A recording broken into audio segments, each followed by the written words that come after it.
Welcome to the Object-Oriented OPC UA Client Tech Talk and Object-Oriented I/O demo. So this is me. I began my career many years ago with Chevron Corporate Engineering in San Francisco. I took a little detour from there into other areas of electronics and then back to my roots in industrial automation, where in 2010 I first encountered this CODESYS thing, and I was very impressed. It was far better than any other PLC system I had used and was right up there with the top high-tech electronic design tools I had used earlier. I became more involved with CODESYS in the mid-decade, eventually helped start up the CODESYS North American office, and then took advantage of COVID to put all my knowledge of CODESYS into print. You can find out more about that at www.bookofcodesys.com. You can tap more of my knowledge on my YouTube channel at this URL, and I've contributed some interesting content to the OOIP Foundation at this URL. These videos and the postings on the Foundation mostly describe the subset of object-oriented programming I feel that the PLC community is ready to embrace. That subset that dramatically improves productivity while maintaining the high level of reliability, readability, and maintainability that PLC applications demand. The videos and postings also describe some libraries which help CODESYS make object-based programming possible. Two of these libraries are available on the CODESYS store: the ControlSphere Parameter and Persistence Library, which allows you to manage the parameters of your objects in a well-organized spreadsheet, and allows you to manage your persistent variables in a human-readable form which can be transferred to other systems. You'll see more of this in the Object-Oriented I/O demo. The Object-Oriented Alarming Library eliminates the need to create and maintain the lengthy alarm list. Just add your Object-Oriented Alarming enabled function blocks to your design, and their alarms just begin showing up in the alarm table. The Object-Oriented Logging is a new library that eliminates the need to build and maintain your trend list, and the Object-Oriented I/O allows objects to manage their own I/O, so the entire CODESYS device tree can be eliminated. We'll learn more about that at the end of this presentation. And finally, the reason we are here, Object-Oriented OPC UA Client. So let's jump into that one. In traditional PLC programming, we complete our code, then proceed with a number of post-processes necessary to complete the design, such as populating the alarm list, the I/O list, the log list, the persistence list, and so on and so forth. These lists take a great deal of effort and tend to be a significant source of errors, and need further effort to update any time the design is modified. It's common to create Excel or Python macros to automate some of this list creation process. You export the data from CODESYS, run the automation to extract the necessary data and format the results, then read the file back into CODESYS. But these homemade utilities are never documented, are usually lost or forgotten when the new hire is called on to update the software, or if your memory is as bad as mine, when you're called in 5 years later, or sometimes even 5 months later, and you've forgotten where the macros are and how to use them.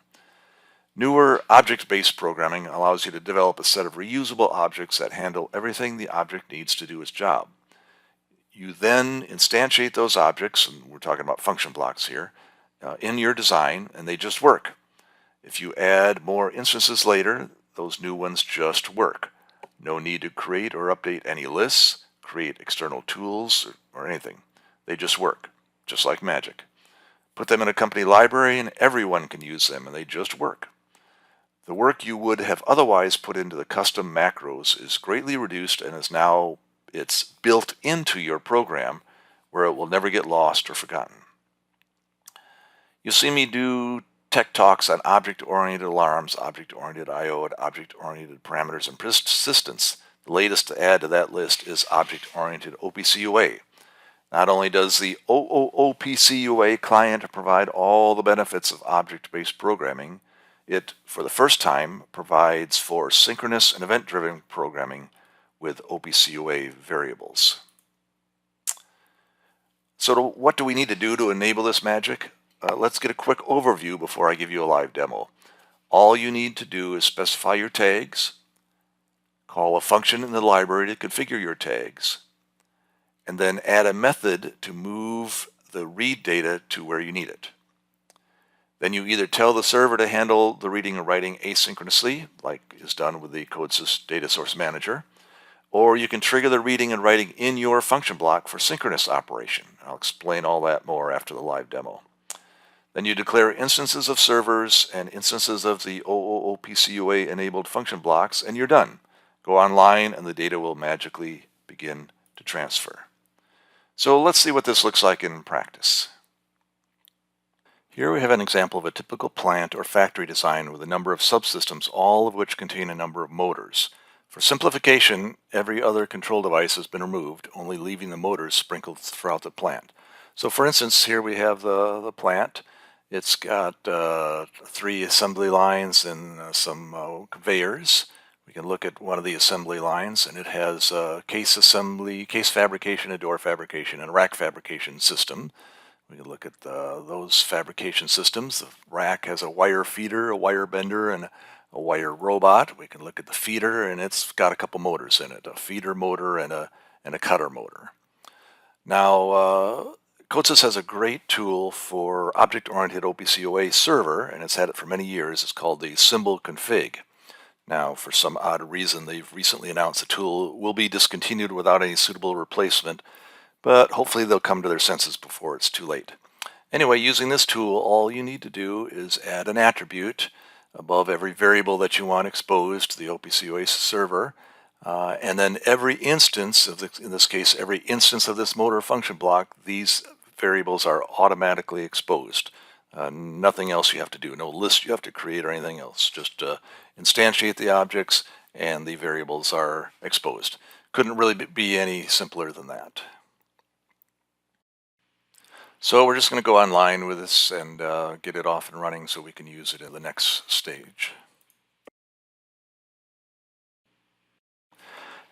All right, so let's look at the client side where the news is not quite as good. CODESYS has a tool called the Data Source Manager for accessing OPC UA variables on the client side. Now this is a traditional list-based tool for traditional PLC programming. So when you're done with your programming, you need to go back and populate this list, or anytime you modify your program, you got to go back and remember to modify this list. So we need to add one of those, Data Source Manager. Then we need to add a data source, and we're going to call it the Plant Control Server. So it matches the name of the server where we're getting the data from, and this is going to be an OPC UA server. We got to give it our the IP address of that server, and then it goes out and does a OPC browse on that to get all the objects from there. And we're not going to use the wizard. We're going to do our own mapping here. So the first step we have to do is create a type mapping. So we got to map the motor that's on the server to our motor that's over here. And we got a little motor. It's very simple. It's just got one variable. That's all we're going to use right now. I'll show you a much more complicated example shortly. Anyway, so we need to go get a motor. Now you'd expect that to be able to find a motor in here because that's what it's called on the server side, but that's not how this works. Somehow you've got to pick an instance of a motor to get the motor type. So I think that's a little bug, but whatever, it seems to work. And then we got to give it some arbitrary mapping name. We could call it anything we want, but I'm just going to call it motor because that makes a lot more sense. And then we need to we're going to map it to a local type, and we want this to be this motor client here. So we've mapped the type. Now within that type, we've got to map the variables.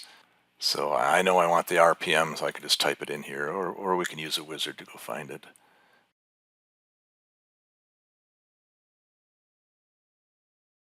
Okay, that doesn't work. Okay, guess we do have to do just RPM. Okay, and it already knew it was a real number, so it filled that in for us. And the local variable is not RPM, because remember, over our motor we called it RPM OPCI. We have that naming convention that indicates that it's a OPC UA input. Okay, so we got that step done. All right, now we got to do the mapping. Well, first we got to have something to map to. So we have to create an instance of this. We'll just call it M1, and we're going to call it motor client.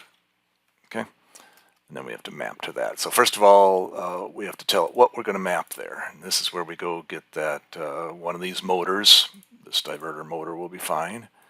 And we're going to give it the type mapping that we declared earlier, that motor.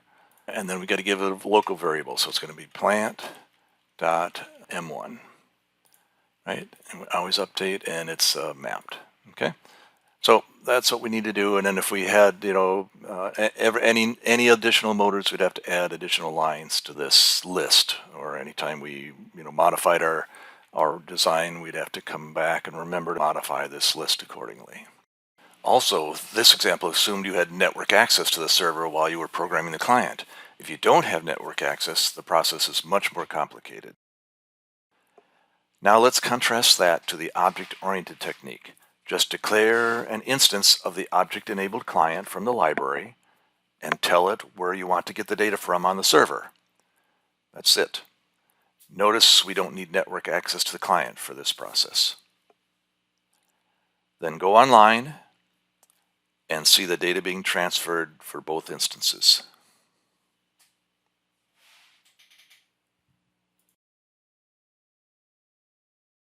Now let's take a look at the magic that goes into making a function block object-enabled with this very simple example. We do need to do a little bit of one-time work to our local motor, but let me emphasize, this is one time in the life of this motor. Stick this in a library and no one will ever need to duplicate this effort. For this, we will make a copy of the simple motor so we can add the necessary items to make it object-oriented. We'll call it motor client OOOPCUA. First, we need to have this function block extend the equipment base class. That's just a function block I created that provides certain features like providing the instance name. And then we have to have it implement the OOOPCUA callback interface. And I'll show you the significance of that shortly.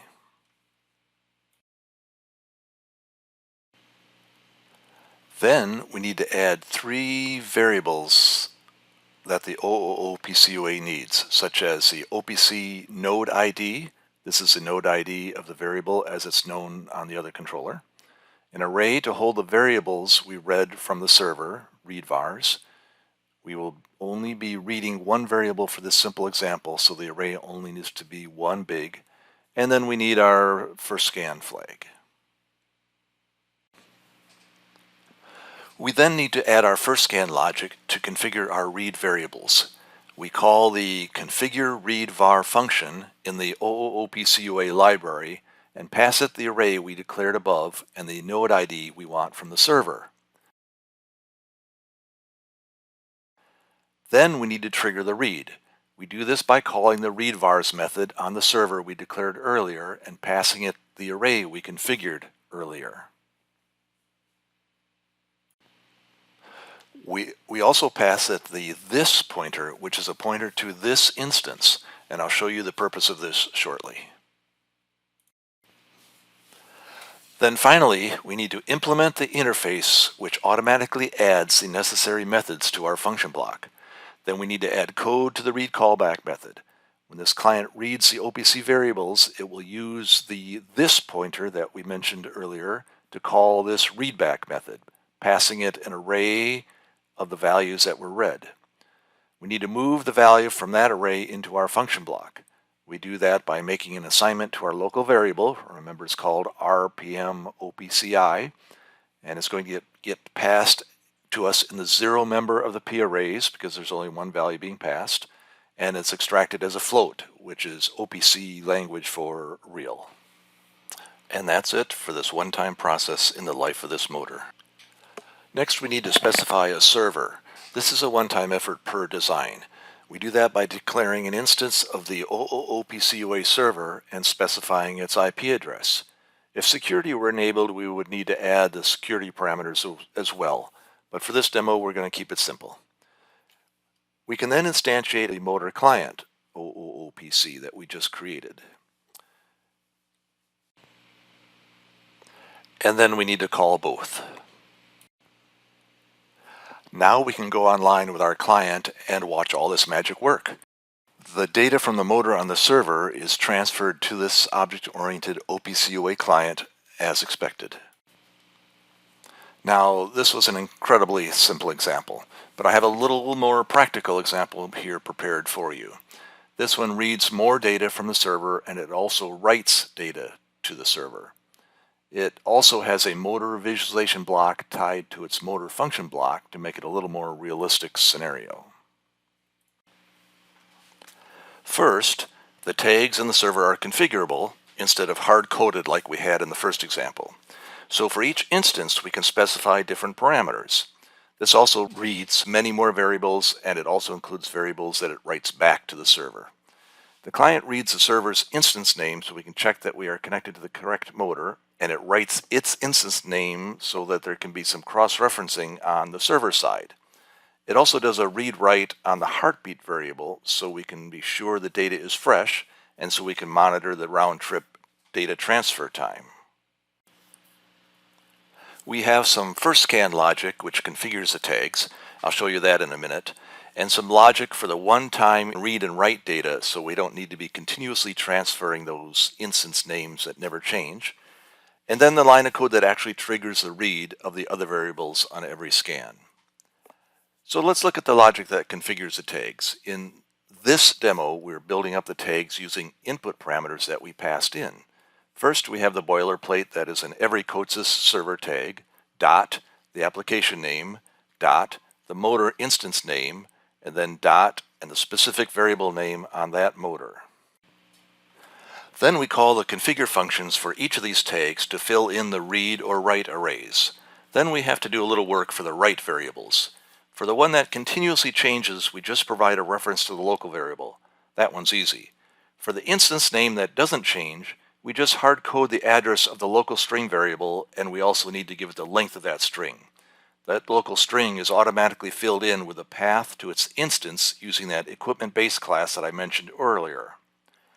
Now, if we wanted, we could register our read-write variables with a server like this and let it do the work asynchronously on its own task, like how the data source manager works.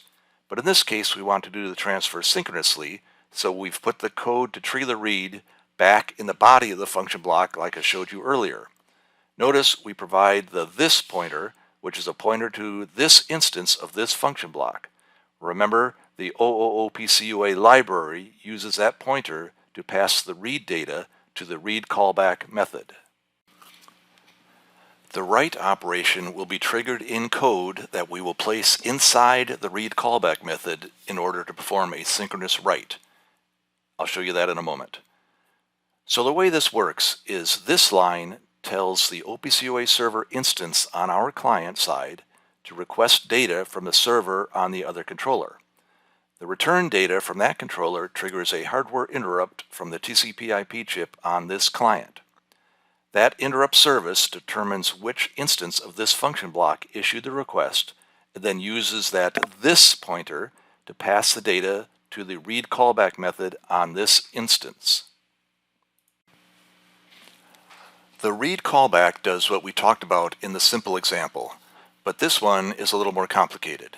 First, it needs to determine which request the response is from, the read of the instance name or the response to the read for the dynamic data.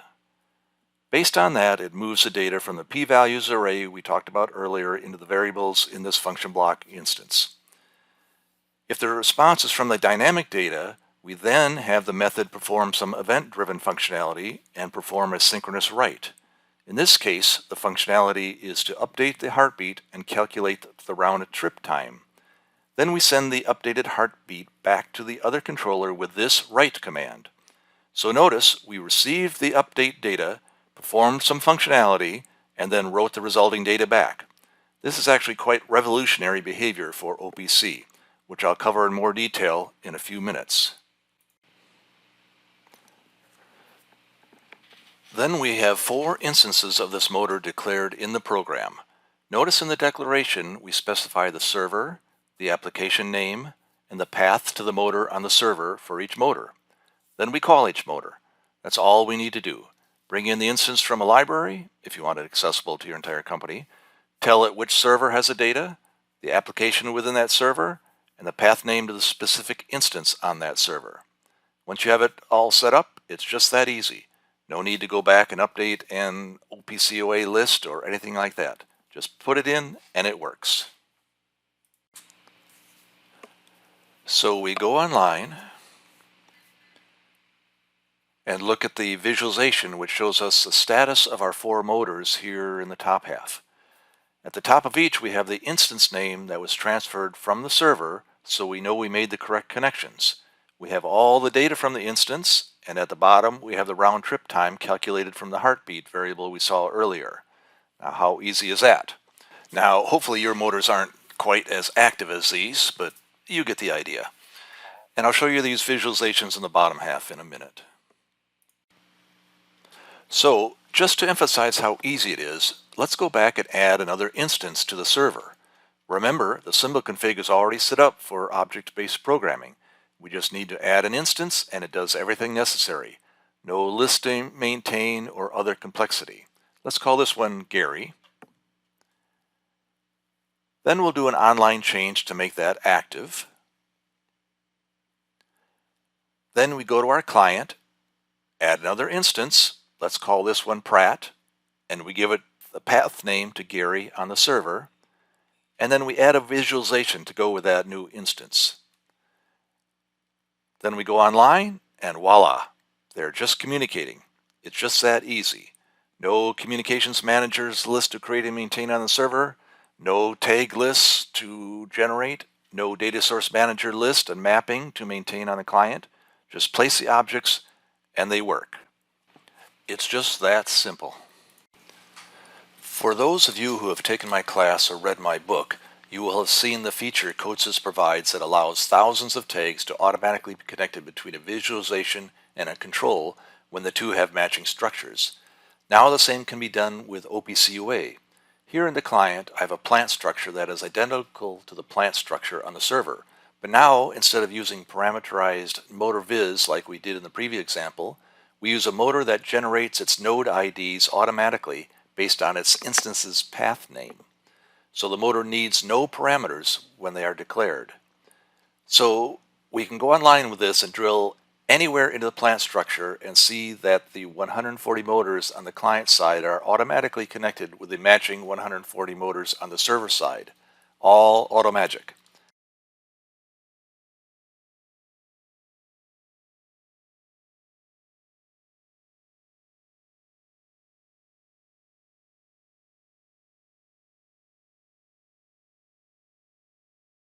I've placed 5 of these in the visualization to show the connection, but taking this one step further, had the visualization had the same structure as a plant, we could have had 140 motor visualizations connected to their corresponding function blocks automatically as well. This doesn't need to be restricted to matching plant structures. Tags on the client side could be automatically matched up with any regular pattern of objects on the server side. It's really only limited by the imagination. Keep in mind that to do this with the traditional post-process list-based PLC programming paradigm, we would need to manually enter 140 lines into the data source manager list and maintain that list. With object-based paradigm, each object includes the intelligence it needs to do its job. As I mentioned earlier, the object-oriented OPC UA client gives us many different options. First, we can make it operate asynchronously, like the data source manager does, or synchronously like the demo you just saw. Then we can make our functionality scanned like traditional OPC or remote I/O, or event-driven like you saw in the demo, where the receipt of the input data immediately triggers our functionality like the PLC programming is done with local I/O forever. Then we can hard code our parameters like we did in the first example, or parameterize everything like we did in the second. Hard coding your tags is a good option if you're connecting to something like a skid where the tags for each skid are identical and the only difference is the server IP address. Let's reiterate this new ability to perform synchronous event-driven programming with OPC UA variables. Here's a process cycle for every PLC you have ever programmed. You read your inputs, execute your program to generate outputs based on those inputs, write your outputs, and wait for the remainder of the cycle. This is synchronous programming. Reading and writing your inputs and outputs is synchronized with your program, and your program reacts to changes or events in those inputs to generate your outputs. Now you can do the same thing with remote OPC variables. As this snippet of code shows, the OPC client library calls you and says, hey, I've got your OPC read data.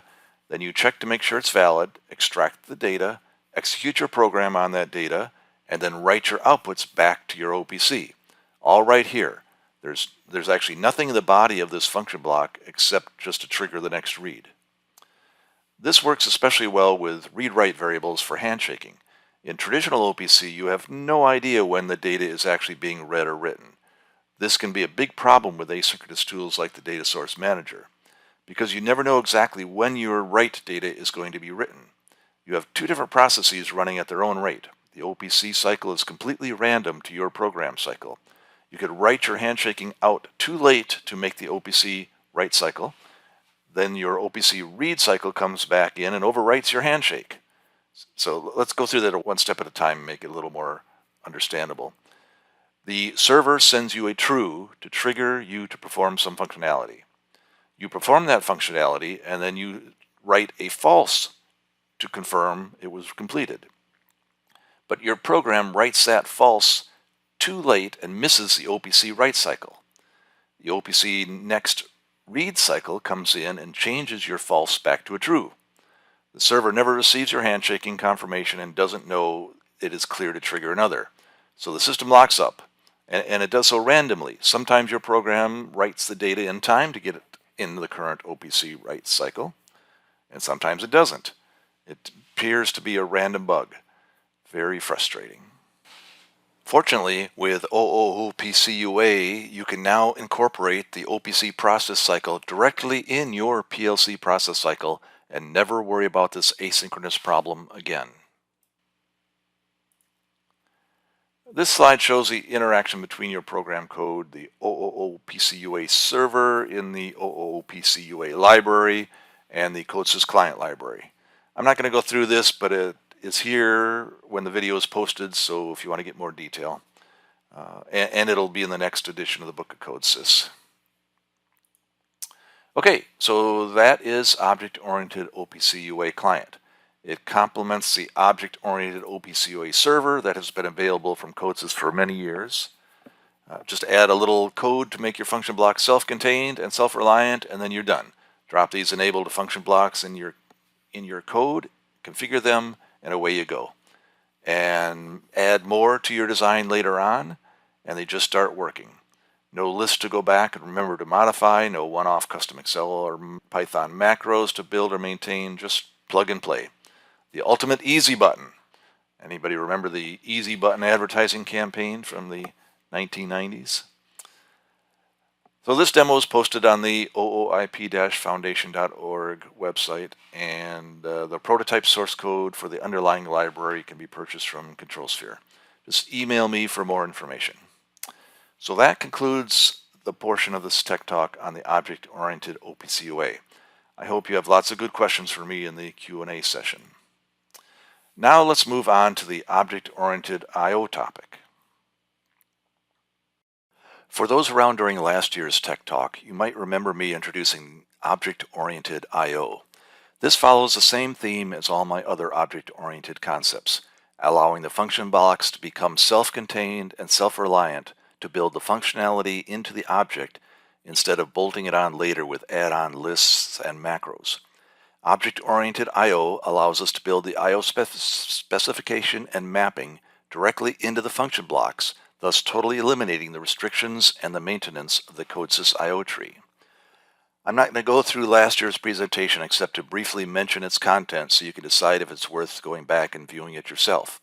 It basically talked about the cognitive leaps one must make to grasp the concept of object-oriented I/O. And hint, one of those is, yes, you can survive without the CODESYS I/O tree. It goes on to talk about the currently available techniques for configuring and mapping I/O, including the ancient direct memory mapping, the popular global variable technique, the CODESYS direct mapping technique, an interim step on the way to the ultimate solution, another interim step on the way to the ultimate solution, and then the ultimate solution, the complete object-oriented I/O solution. This is where you treat I/O modules like you do any other piece of equipment in your plant or factory. So you will now have a function block type for every type of I/O module you have. Then you will declare an instance of each I/O module, just like you declare an instance of each of your other plant or factory objects, your pumps, your valves, your motors, your proximity detectors, etc. I/O modules are just another piece of plant equipment, nothing different or unique that requires additional training or expertise. Then you will configure your equipment to connect each of its physical inputs and outputs to the physical I/O pin on the I/O module you declared earlier. All of the I/O for your entire plant is configured in one file, and that I/O mapping can be reconfigured at any time without shutting down your control program. You no longer need to deal with the CODESYS I/O tree, the millions of mouse clicks to configure your I/O, or create and maintain Excel macros, or some other outside tool to modify the CSV file you exported for each I/O module. Just place your I/O modules in your program, configure them all in one place, and you're done. Not only can the I/O mapping be changed without editing the program and shutting down the plant, I/O modules can be dynamically added without editing the program, shutting down the plant, or even involving the CODESYS IDE at all. Now the production variations in your machine can include different sets of I/O modules. And since you now have an instance of every I/O module in your system, you can create a visualization for every I/O module and view the status of that module, the state of each I/O point in that module, and you can override the inputs, force outputs, and even see where each I/O point is mapped to in your program. I'll show you a demo of that when we get to the live demo. The only drawback to this approach is that the I/O vendors or third party must create function blocks for accessing their I/O. This has been done for all the Modbus devices by a company selling this product on the CODESYS store. We are still waiting for some I/O vendors to provide the function blocks to do that for other types of I/O and protocol. So let's look at the ultimate solution and how it would appear in practice. This is a design for the automation of a large racing sailboat. It includes some high services, some hydraulics, some winches, cylinders, and I/O modules. Pushing into the cylinders, we see all the instances and variations of cylinders used on the boat. Pushing into the I/O modules, we see all the I/O modules of several different types. The I/O mapping for the entire project is done in one centralized CSV file. In this case, the position_FI field input for the Genoa stay sail is mapped to pin 5, port 2 of I/O module 12. Follow this pattern to map all of your I/O. You don't need to find and open a file for each I/O module. This is a single point of information for all of your I/O. Just place your equipment objects, both your traditional plant equipment and your I/O modules. Configure your equipment, including the I/O mapping for each piece of equipment. Place and link your I/O visualizations, and then you're done. And you could actually take this one step further and have your sales IT system perhaps automatically generate this file based on the bill of material the customer has purchased. And here's another variation of the way the system could be designed to configure your I/O. This one is where the equipment specifies the I/O type and engineering units it requires. So for instance, this motor control needs a speed field output, and that output must be an analog output, and the units that it will output are in RPM. The equipment needs are then copied to the I/O configuration CSV automatically by the system, where the provisioning engineer will specify how to deliver those requirements. They specify the mapping to the I/O point, the scaling needed to accommodate the required engineering units, and any other I/O configuration necessary. For instance, if it was universal I/O, then you'd have to specify, if it's analog input or an analog output or discrete input or so forth or so on. So your provisioning engineer will get a CSV file listing all the I/O ports the system needs and what engineering units each point requires. This engineer then assigns the I/O points and other configurations, scaling in this case, to deliver those requirements. This is a great, perfect division of labor, with each object providing the information that is germane to it. Object-oriented I/O is very flexible.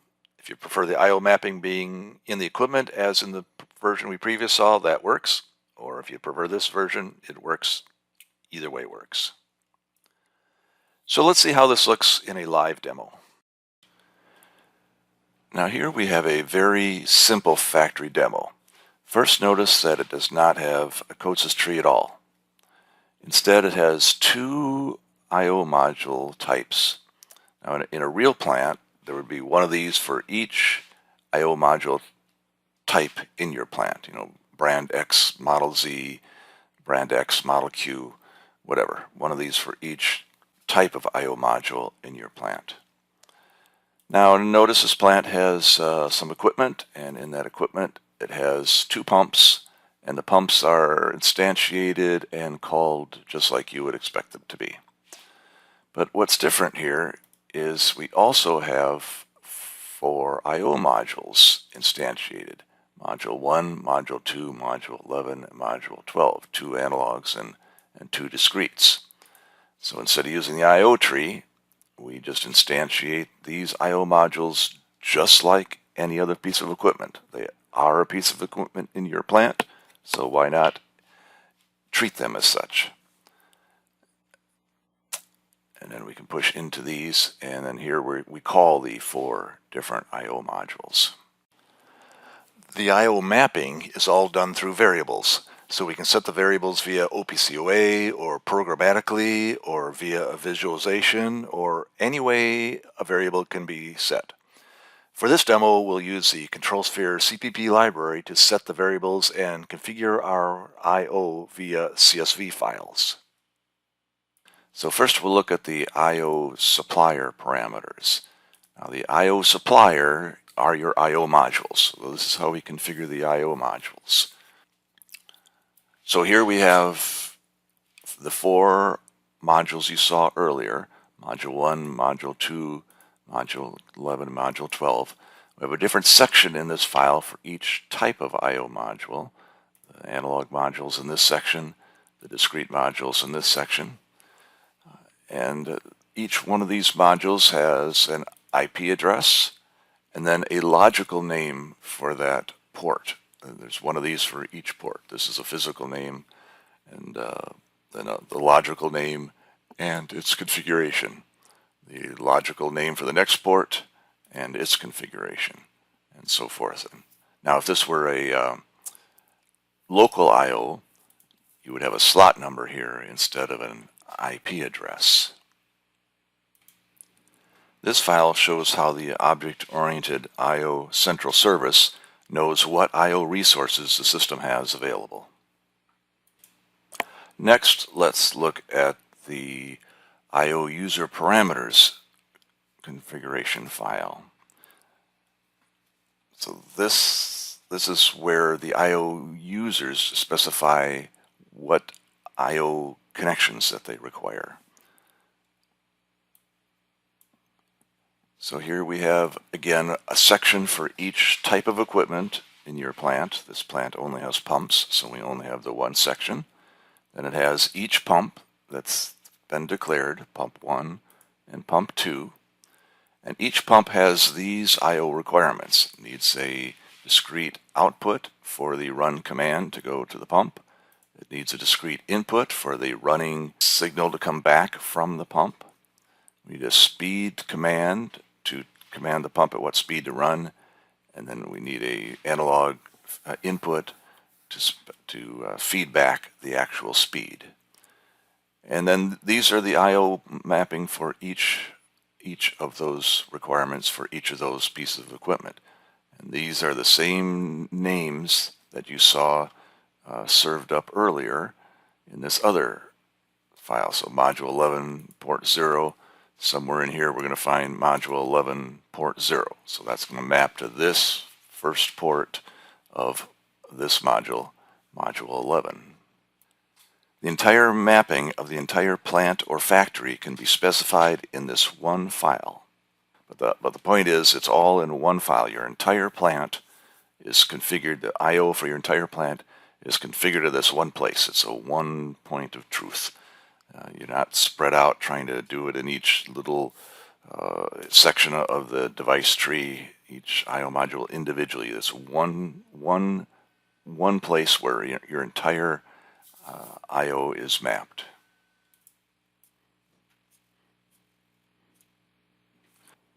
Okay, so now we can go online, but due to a peculiar behavior within CODESYS, we're going to have to do a warm reset. You'll see we'll get an error message that indicates that one of the configuration files has not been able to be read. Here we go. And that is because CODESYS has a peculiar behavior in that it does its initialization and then it downloads the configuration files. So it downloads these files after the initialization. And so when it starts, the first time it starts, those files aren't there. So what we need to do instead is we just need to do a warm reset to now reinitialize once after these files have been downloaded. Okay, so here's a model of our plant. We have on the left the control for the pump 1 and pump 2, and on the right we have the I/O modules, and then we have a simulator that's actually simulating the pumps. So the first thing we'll do is read in the I/O user parameter CSV file that we showed you earlier, and then we'll tell it to update the ports. And then the mapping that was indicated in that file is done. So here we have the speed command FO is mapped to module 1 port 0, just like we showed you in the CSV file, and so forth and so on. And then everything works as you'd expect it. We can start the pump, we can change its speed requirements, we can start the second pump and change its speed, and then we're seeing the speed, the feedback come back with the speed, and the indicator light come back with the speed, and we can shut them off as well. Okay, so now let's just for fun, let's read in a different CSV file, the swap CSV file. So this is identical to the I/O user read parameters, except that the two pumps have been swapped.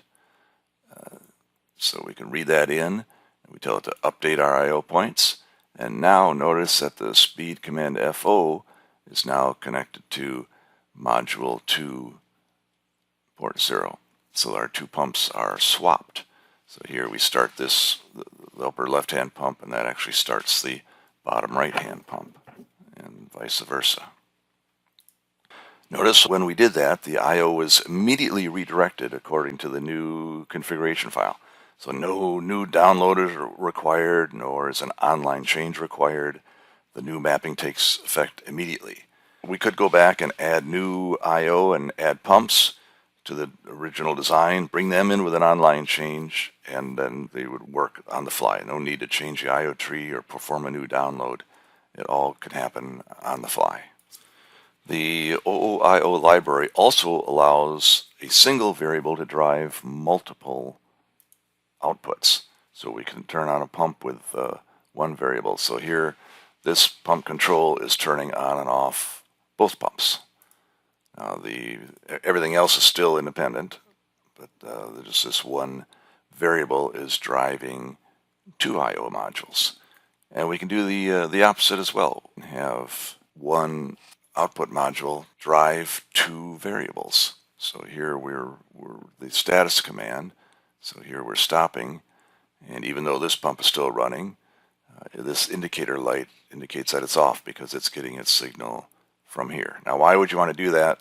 You'd never do that on a pump like this, but it shows you the power of object-oriented I/O. So do you remember I told you about the cool I/O module visualizations that can be created once your I/O module is an instance of a function block? Well, this screen isn't an example of that, but it does show you what can be on such a visualization. So first, with this, we could change the I/O mapping on the fly if we wanted to remap a port. Plus, we could save these changes if we wanted to, and then later recall them if we want. Restore those back again. Plus, we can choose what we want to view on this screen. So currently, we're showing the logical names. So this module speed pump field output is connected to module 2 port 0. We could display the physical name as well. Now, in this case, they're the same, so it's not going to show any difference. But we could also show the I/O type. We've got analog outs. This is an analog in. This is a discrete out. This is a discrete in. We could say what direction we want, out, and in. Or if we were interested for some reason, we could see what size they were, or any other information you want to display here as well. But probably what's most interesting is, so here we're currently showing the name of the variable that this is mapped to.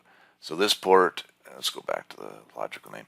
So this port now, module 2 port 0, is mapped to this speed command FO. So we're showing us what it's mapped to. But we can also say what type of function block is it mapped to.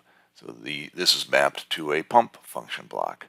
Or probably most interesting is what's the actual instance name of that function block.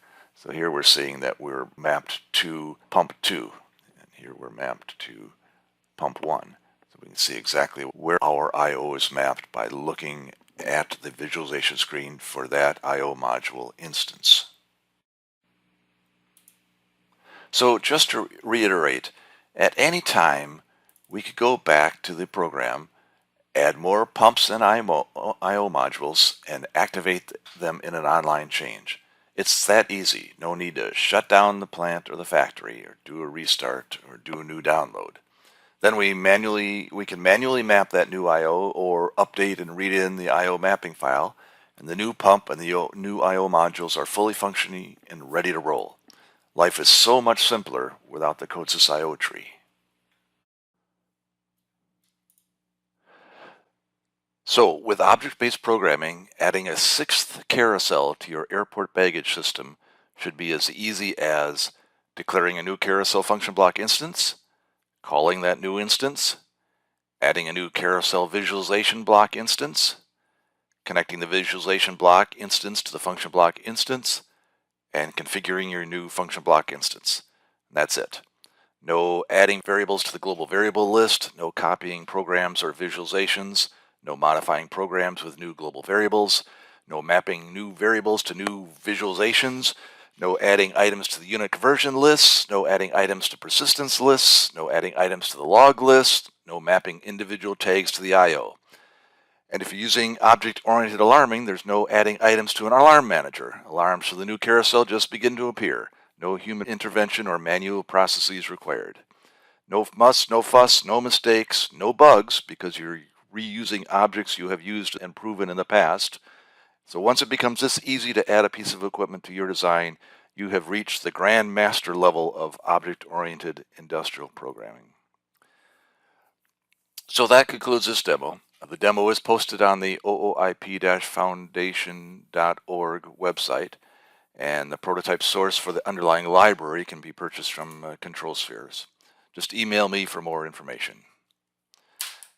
And that's it for this presentation. I'm looking forward to your questions during the Q&A session, or feel free to drop me an email.